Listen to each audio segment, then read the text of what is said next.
అంటే it's a very adventurous philosophy to have. But all along Suresh garu, what was your driving force to be in cinema? Was it fame?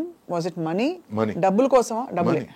Very clear. ఎందుకంటే నాకు వచ్చిన financial పరిస్థితి, నేను cinema ఇండస్ట్రీకి రాకముందు పరిస్థితి was about money. I started off డబ్బులు సంపాదించి ఎలాగైనా సరే మనం ఈ అప్పులు తీర్చేయాలి. ఎందుకంటే నేను రెస్పాన్సిబిలిటీ తీసుకున్నాను. ఇప్పుడు ఒంట్లో బాగాలేని ఫాదర్ మీదకి వచ్చి గట్టిగా అనరాని మాటలు మాట్లాడుతుంటే దేవుడి దేవల్ల అప్పుడు నా ఫస్ట్ సినిమా బాగా ఆడింది. లేకపోతే వాళ్ళు నా మాట కూడా వినేవాళ్ళు కాదు. అప్పుల వాళ్ళు ఎట్లా ఉంటారు మీకు తెలుసు, తెలుసో తెలియదు నాకు తెలియదు. బట్ వాళ్ళు చాలా కఠోరంగా మాట్లాడగలరు to get what they want. అంటే డబ్బు డ్రైవింగ్ ఫోర్స్, ఆ కష్టం వచ్చింది కాబట్టి. ఆ కష్టం వచ్చిండకపోతే ఏమయ్యేవారు మీరు? నేను అమెరికాకి వెళ్ళి చదువుకునేవాడిని. I would have gone abroad to study. ఎందుకంటే మొదటి నుంచి నేను have had this alien feeling. పుస్తకాలు ఎక్కువ చదివేవాడిని. And I grow up on famous 5, Enid Blyton, whatever. So I always thought of a different world. నాకు చుట్టుపక్కల ఎక్కడో నేను ఇమ్మడలేకపోయానేమో అన్న ఫీలింగ్. ఫన్నీలీ ఇనఫ్ ఈ రోజుకి అది ఉంది. I'm not able to gel with your surroundings. Gel with my surroundings. అంటే సరైన మనుషులు కనిపించక, లేకపోతే ఏలియన్ ఫీల్ అవడం అంటే ఏమిటి? కనెక్ట్ కాలేకపోవడమా? కనెక్ట్ కాలేకపోవడం అంటే ఎవరైనా సరే సోది మాటలు మాట్లాడితే నేను ఇమ్మీడియట్ డిస్కనెక్ట్ అయిపోతాను. ఎంత అందమైనా సరే, ఎంత అందమైన అమ్మాయి అయినా సరే కొంచెం వేస్ట్ మాటలు మాట్లాడితే నా ఇమ్మీడియట్ డిస్కనెక్ట్. తర్వాత ఎంత 5 స్టార్ హోటల్కి తీసుకెళ్తానన్నా కూడా ఆ పిలిచే అతనిలో పస లేదన్నప్పుడు నేను సో అట్లా అంటే నేనేదో పెద్ద తెలియగలవాడిని కాదండి. నేను అట్లీస్ట్ మీ దగ్గర నేర్చుకోగలగాల అన్న ఒక తాపత్రయం ఉంది నాకు. మీరు నమ్మరు, 17-18 ఏళ్ల టైంలో నాకున్న ఫ్రెండ్స్, ఒక సినిమాటోగ్రాఫర్ 62 ఏళ్ళు, ఒక ఫోటోగ్రాఫర్ 55 ఏళ్ళు, ఇటువంటి ఫ్రెండ్స్ ఉండేవాళ్ళండి. బట్ అలా చూసుకుంటే ఈ ఇండస్ట్రీలో ఉండడం అలాంటి పర్సనాలిటీతో కంప్లీట్లీ ఆపోజిట్ ఫ్లో కదా. ఎందుకంటే ఇండస్ట్రీలో ఉన్నదే మీకు బాగా కాంప్లిమెంట్స్తో పొగిడేస్తారు. అవునండి. మీ చుట్టూ ఉండే వరల్డ్ ఒక మేక్ బిలీవ్ వరల్డ్ అది. అవునండి. So let me finish that question. అంటే డబ్బుల కోసం వచ్చాను నేను. ఎప్పుడైతే సినిమా ఇండస్ట్రీ నాకు ఇంత ఇచ్చింది, నేను అప్పులు తీర్చగలిగాను, నేను కొంచెం కంఫర్ట్ ఉన్నాను అనగానే సినిమా ఇండస్ట్రీకి నేనేం తిరిగి ఇచ్చాను అనే క్వశ్చన్ నాలో స్టార్ట్ అయింది. I have benefited, but I don't think I've given myself. There is much more to give అని మెల్లగా ఎక్కడో సినిమా మీద లవ్ స్టార్ట్ అయింది. Okay, love started. Okay. I started listening to scripts. I started listening to something nice. ఒక 10 లక్షల్లో ఈ పాయింట్గా చెప్పు, నిజమా చెప్పు, ఆ తర్వాత so this became a challenge. అంటే పెద్ద డబ్బులతో చెత్త సినిమా తీసిన వాళ్ళు కూడా చూసున్నాం మనం. But somebody who can do magic win a small. అందుకే నాకు తేజ అంటే అంత ముచ్చటండి. 30 లక్షలతో అప్పుడు చిత్రం అనే సినిమా, చిత్రం కదా అది, చిత్రం చేసినప్పుడు I was the first one to go, కౌగిలించుకొని amazing, that is value for money. ఎందుకంటే ఎక్కడో ప్రొడ్యూసర్ ఉన్నాడు లోపల తెలియకుండా. బికాస్ కళకి డబ్బులకి పెద్ద సంబంధం లేదండి. You can do it with money, lot of money, you can do it with very less money. So for me I started loving films. So ఆ సినిమా మీద ప్రేమతో నేను సినిమాకి ఏం ఇస్తున్నాను, ఏం చేస్తున్నాను నేను ఇక్కడ అనే క్వశ్చన్ స్టార్ట్ అయింది. So it became the art became more important than money. And నేను ఏమని ప్రామిస్ చేశానంటే మా ఎక్స్-వైఫ్కి, నా అప్పులన్నీ తీర్చేసుకున్న తర్వాత కొంచెం డబ్బులు సంపాదించుకొని మనం వెళ్ళిపోదాం అమెరికా. ఎందుకంటే ముందే అమెరికా వెళ్దామని అనుకున్న మనిషిని తనకు కూడా ఏమిటంటే ఎక్కడో she got disconnected with the film circle. So తను అనింది, okay fine, since you're ready to come then I'm prepared for it అనేది. ఎక్కడో నాకు లవ్ ఇక్కడ స్టార్ట్ అయిపోయింది, తను డిస్కనెక్ట్ స్టార్ట్ అయిపోయింది. That is the reason why we didn't stay together. ఎందుకంటే నేను గట్టిగా నమ్మేది, తర్వాత నేర్చుకునేది ఏమిటంటే, అప్పుడు అది అర్థం కాలేదు, చెప్పడం అర్థం కాలేదు, బట్ విషయం అర్థమైంది. ఇప్పుడు చెప్పడం అర్థమైంది. ఏమిటంటే ప్రేమ అంటే కళ్ళలో కళ్ళు పెట్టి చూసుకోవడం కాదు. ప్రేమ అంటే 4 కళ్ళు ఒకే డైరెక్షన్ చూడడం. సో మీ గమ్యం ఒకటే అవ్వాలి. అప్పుడే అది చాలా దూరం వెళ్తుంది. ఫ్రెండ్షిప్ అయినా సరే, ప్రేమ అయినా సరే, పెళ్ళి అయినా సరే. So started giving my self more to films. అందుకే ప్రార్థన లాంటి మంచి స్టోరీ దొరికితే నేనే ప్రొడ్యూస్ చేస్తానంటాం, ఓ భవానీ లాంటి మంచి కాన్సెప్ట్ దొరికితే నేనే ప్రొడ్యూస్ చేస్తానంటాం, which is why it became my love for cinema. ఇది నా ఆన్సర్. నో సో బేసికలీ అదే ఇలాంటి ఒక టెంపర్మెంట్ ఉంది మీకు, అంటే ఫర్ నేచర్, బేసిక్ నేచర్, కొంచెం very selective about your world, picking and choosing your. ఇక్కడేమో మీరు వద్దన్నా కావాలన్నా మీకు ఒక కవచం లాగా మనుషులు ఉంటారు చుట్టూ. ఆ తర్వాత నేర్చుకున్నారు. రైట్. ఏమి నేర్చుకున్నానంటే మసాల్ డౌన్ నేర్చుకున్నాను మనుషులతో. How to be with them, how to be part of their our conversation. అంటే వాళ్ళ జీవితాల్లో ఒక భాగం నేను కాలేను, ఎందుకంటే అంత పేషెన్స్ లేదు నాకు.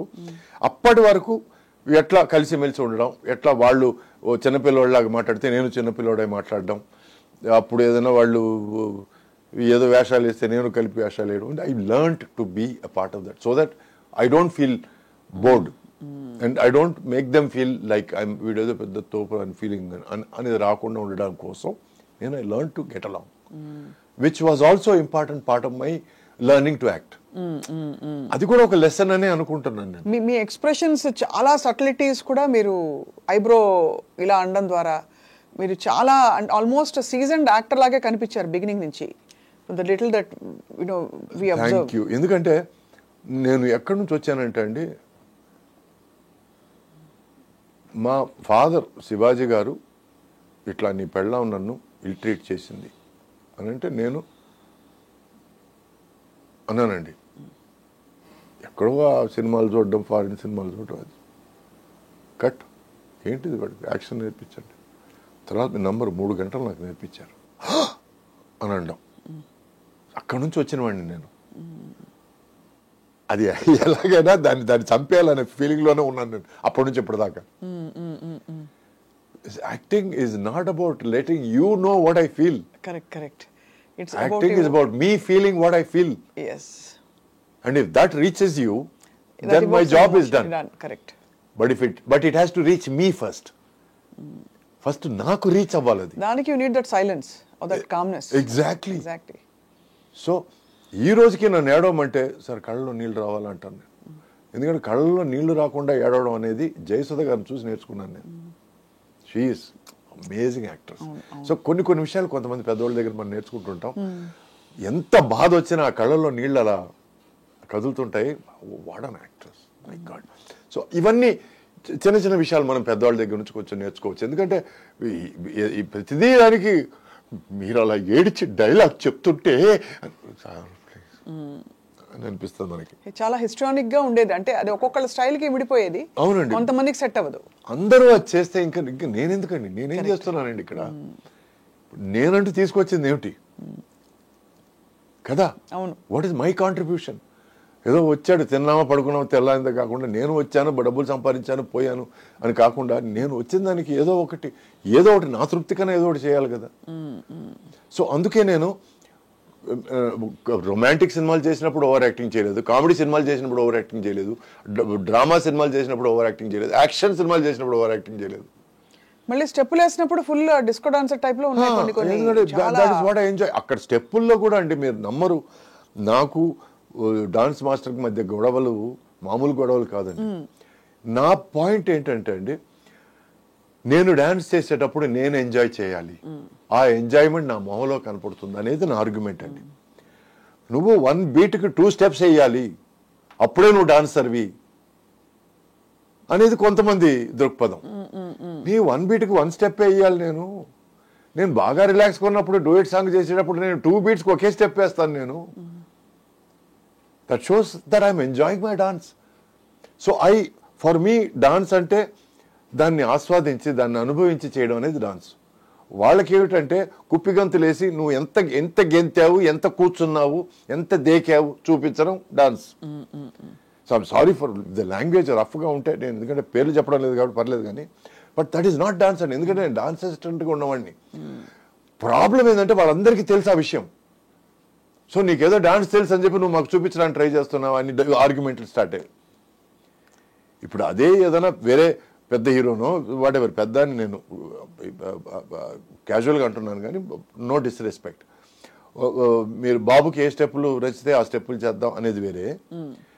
నాలాంటి వాడు దొరికితే నా మీద ఎక్స్పెరిమెంట్, నువ్వు డాన్స్ మాస్టర్ చేస్తావు, ఈ స్టెప్ వేయడానికి ఏమి, ఈ స్టెప్ నేను వేస్తాను బట్ ఈ పాటగా స్టెప్ సరిపోదు అనేది నా ఆర్గ్యుమెంట్. అయ్యేవా ఆ టైంలో ఆర్గ్యుమెంట్స్? చాలా చాలా అయ్యేవి. నాకు నా ఫేవరెట్ డాన్స్ మాస్టర్ వచ్చి శివశంకర్ అండి. డాన్స్ అసిస్టెంట్ చేత స్టెప్పులు నేర్పించేవాడు. ఆ తర్వాత డాన్స్ అసిస్టెంట్ అంతకంటే మించి ఏమైనా చెప్పబోతే ఏయ్ వాడికి డాన్స్ వచ్చి వదిలే అనేవాడు. So I use to whatever he did I used to improvise on it. And he used to be gracious enough to say, ఇది కాదు వేరే ఇంప్రూవ్మెంట్ ఏదైనా చెయ్యి అనేవాడు. లేకపోతే హీరోయిన్ కూడా చెప్పరాదు ప్లీజ్, నువ్వు అక్కడే చేస్తే అసహ్యంగా ఉంటుంది అనేవాడు.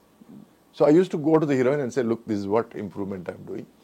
ఈ లాస్ట్లో చిన్న సర్కిల్ తీసుకుంటున్నాను, లేకపోతే లాస్ట్లో చిన్న హాఫ్ సిట్టింగ్ చేసి లేస్తున్నాను.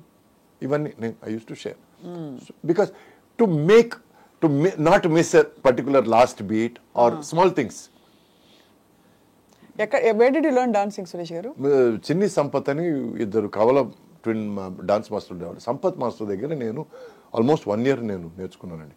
దాంట్లో 6 నెలలు భరతనాట్యం నేర్చుకున్నాను, మిగతా 6 నెలలు సినిమా డాన్స్ నేర్చుకున్నాను. యాక్చువల్గా ఆయన అనింది ఏంటంటే నేను 1 year భరతనాట్యం నేర్చుకోవాలని, బట్ 6 నెలల తర్వాత నేను మానేశాను. నేను చెప్పాను ఆయన దగ్గర, సార్ నేను భరతనాట్యం ఫుల్గా నేర్చుకున్నానంటే నాకు సినిమా డాన్స్ చేయలేను సార్ నేను. బట్ ఇంటెన్షన్ అక్కడ గొడవ, మళ్ళీ అక్కడ కూడా గొడవ పడ్డారు. అక్కడ గొడవ. నువ్వు ఎవడో చెప్పడానికి 1 year నేర్చుకోకుండా నీకు సినిమా డాన్స్ నేర్పించు, అయితే వద్దు సార్ నేను అన్నాను. డాన్స్ నేర్చుకోవడంతో స్టార్ట్ అయిన నా పరిస్థితి అంటే ఇది బాధాకరం కాదు, ఇది పార్ట్ ఆఫ్ లైఫ్.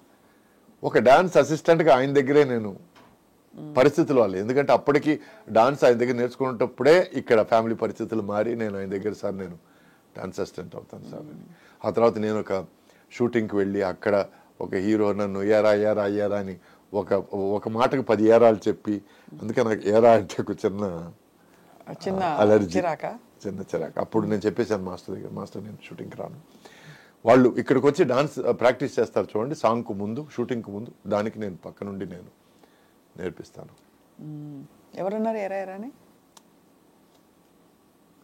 అదే మరి ఎందుకులే, ఐ అండర్స్టాండ్. అంటే తమిళ్లో ఒక ఇది ఉందండి, సిల నేరంగళిల్ సిల మనిదర్గండి. అంటే కొన్ని సందర్భాల్లో కొందరు మనుషులు, ఎవడు విలన్ కాదు ఎవడు హీరో కాదండి, కొన్ని సందర్భాల్లో వాళ్ళు దాని తగినట్టు మాట్లాడుతుంటారు. ఆ టైంలో తను నన్ను ఏరా అని పిలిస్తే ఓకే అనిపించిందేమో, బట్ అప్పటి నుంచి నన్ను ఎవరన్నా సరే ఏరా అంటే మాత్రం నాకు ఇష్టం లేదండి. ఇప్పుడు తల్లి తండ్రి గురువు దైవం వీళ్ళు ఆఫ్ కోర్స్ నాకు ఎంతో కొంత నువ్వు నేర్పిస్తే నువ్వు ఏరా అని పిలిచినా తప్పలేదు. బట్ మహామహులు నాకు నాయుడు గారు కానీ దాసర్ గారు కానీ అంతకంటే పెద్ద పెద్ద మనుషులు కానీ ఏం బాబు ఏం సురేష్ అని మాట్లాడారే తప్ప ఎవరు నన్ను ఏరా, నువ్వెవడరా మధ్యలో వచ్చి నన్ను ఏరా అనడానికి. అక్కడే కాలేదు కదా. డెఫినెట్ గా ఐ మీన్ అబ్సల్యూట్ డిస్రెస్పెక్ట్. అంటే అది ఆత్మీయతతో లవ్ తో అన్నారా అని. ఇప్పుడు ఫ్రెండ్స్ ఎరా అనుకోవడం వేరే విషయం అండి. ఇప్పుడు నాకు ఒక 10 సంవత్సరాలు పెద్దగా ఉన్న మనిషి ఎప్పుడు నన్ను ఎరా నాన్న అని పిలుస్తాడు, నాకు ఎందుకు అది చాలా ముద్దుగా అనిపిస్తుంది. అక్కడ ఎరా ఇంపార్టెంట్ కాదు, ఎరా నాన్న ఇంపార్టెంట్.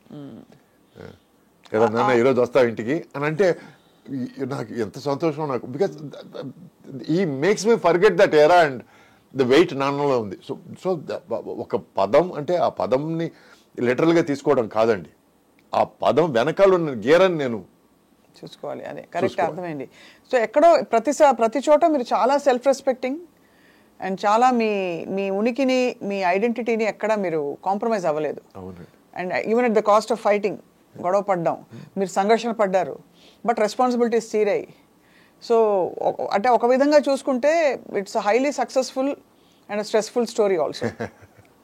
ఇప్పుడు జీవితంలో సక్సెస్ అనడానికి చాలా మంది తార్కాణాలు వేరే అండి. వాడు సూపర్ స్టార్ అయ్యాడంటే చాలా మందికి వాడు సక్సెస్ అయ్యాడని లెక్క. వాడు పర్సనల్ లైఫ్ హ్యాపీగా ఉందంటే వాడు గెలిచాడు లైఫ్లో అని చాలా మంది మాట్లాడతారు. వాడికి 10 కార్లు 10 బంగ్లాలు ఉన్నాయంటే వాడు చాలా సక్సెస్ఫుల్ రావడం సూపర్ అని మాట్లాడతారు. బట్ నాకు for me being a success is having a peaceful personal life, being healthy and ఒక ముద్ద కోసం ఎవరిని చేయి చాచకుండా ఉండడం. That's my success. చాలు. పీస్ఫుల్ పర్సనల్ లైఫ్ అంటే విత్ స్పౌస్ అనా? ఆబ్వియస్లీ ఇంటికి వెళితే పర్సనల్ లైఫ్ అంటే ఈరోజు మీతో తల్లిదండ్రులు ఉండొచ్చు. మా ఫాదర్ లేరు, సో మా అమ్మ ఉంది. సో మా అమ్మ మా వైఫ్ ఇంట్లో ఉన్నారు. సో ఇంటికి వెళితే ఒక కొత్త ప్రాబ్లం స్టార్ట్ అవ్వకూడదు. కరెక్ట్. మనకున్న ప్రాబ్లమ్స్ వాళ్ళు మర్చిపోయేటట్టు చేయాలి. అవును, కరెక్ట్. ఎందుకంటే మనం కష్టపడేదంతా వాళ్ళ కోసమే. So they need to understand that. And ఎక్కడో మనం సేద తీర్చాలి, మనల్ని ఓదార్చాలి. పైన బయట ఉన్న ఫ్రస్ట్రేషన్స్ అన్ని మనం అక్కడ చూపించకపోతే నా పెళ్ళంలాగా okay enough stay alone for a while and come back అని మనల్ని కట్టు కూడా చేయగలగాలి. ఎందుకంటే my wife doesn't take any shit అండి. She's a writer and producer and 8 serial చేసింది. She also writes for web series also. We're planning web series hopefully this year. So she's accomplished in her own way. And నాకు ఒక చిన్న weakness చెప్పేస్తానండి, ఒకటి కాదు రెండు. First weakness వచ్చి కళ్ళు అండి. నాకు if somebody's eyes are beautiful, I consider that girl beautiful. లేకపోతే సమ్వేర్ నాకు అదొకటి. ఇంకోటి ఏంటంటే I like women who know their mind. Clarity ఉన్న అమ్మాయిలు అంటే ఇష్టం. అదే that's because you yourself are అంటే ఒక లెవెల్ ఆఫ్ ఎవల్యూషన్ లేకపోతే కంపాటబిలిటీ కష్టం. ప్లస్ మా ఫాదర్ వాళ్ళ సిస్టర్ ఉండేవాళ్ళు, అత్తగారు. She used to be the head of the family. మా ఇంటి హెడ్ ఆఫ్ ద ఫ్యామిలీ. అంటే డబ్బుల విషయాలు కానీ, తర్వాత ఇంటర్పర్సనల్ రిలేషన్షిప్స్ కానీ, రిలేటివ్స్తో రిలేషన్షిప్స్ కానీ, she used to be the head. She used to take care of everything. We're purely matter. ఆమె చెప్పిందే శాసనం అండి. సో అది చూసి పెరిగిన వాడిని నేను. సో ఎవరైనా సరే మా అమ్మలాగా బేలగా ఉంటే నాకు రుచించదు. నాకు వాళ్ళు స్ట్రాంగ్గా ఉండాలి, వాళ్ళకి ఏం కావాలో తెలియాలి. అండ్ నేను ఏదైనా తెలియకుండా ఒక మాట మాట్లాడిస్తే తిరిగి లెఫ్ట్ అండ్ రైట్ నాకు ఇవ్వాలి. ఇస్తేనే నాకు తృప్తిగా ఉంటుంది. ఓకే రైట్, నేను చేసిన తప్పు నేను అనుభవించక తప్పదని. ఎందుకంటే because it is about respect. For me everything in life is about respect. Respect. అవునండి. అబ్సల్యూట్లీ. ఎందుకంటే మర్యాద లేకుండా ఫ్రెండ్షిప్ లేదు, మర్యాద లేకుండా ప్రేమ లేదు, మర్యాద లేకుండా పెళ్లి లేదు, మర్యాద లేకుండా జీవితం లేదు. ఇన్ఫ్యాక్ట్ ఒకరికొకరు మర్యాద లేకుండా నేను ఇక్కడికి వచ్చినప్పుడు నేను మీకు సరిగ్గా మర్యాద ఇవ్వకపోతే ఈ ఇంటర్వ్యూ సాఫీగా జరిగేదో చెప్పండి. మర్యాద లేకుండా బేసిక్ లేదండి. అది మీ వ్యక్తిత్వంలో మొదటి నుంచి మీరు చాటుకుంటూ వచ్చారు. ఎక్కడ కాంప్రమైజ్ అవ్వలేదు, ఎక్కడ గివిన్ చేయలేదు. ఎంత అవసరం ఉన్నా కూడా లేదండి, అవసరం లేదండి. ఏమండి, మన అభిమానం చంపుకొని మనం తిరిగే బెంజ్ కారు ఎడ్లబండితో సమానం అండి.